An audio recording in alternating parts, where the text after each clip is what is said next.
গত এক বছরে অনেক অনেক মুখরোচক গল্প শুনলাম, যেমন ২৬ লাখ ভারতীয়র গল্প, মহা দুর্নীতির গল্প, সেভেন সিস্টার খায় ফেলামু, ছিঁড়া ফেলামু, মাইরা ফেলামু, বহুত গল্প।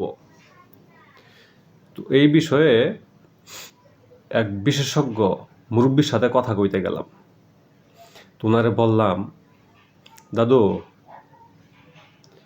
ভারতে তো সেনাবাহিনীর সংখ্যা হইল ৩৭,৭৩,৩০০ জন, আর আমাদের সেনাবাহিনীর সদস্য সংখ্যা হইল ১,৬৩,০০০।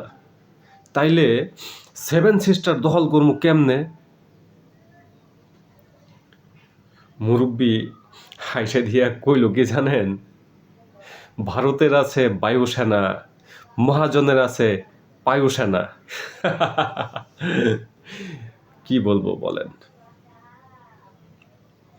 মাদ্রাসায় যেভাবে শিশু বলাৎকার শুরু হয়েছে, আপনার সন্তানের দিকে খেয়াল রাখবেন।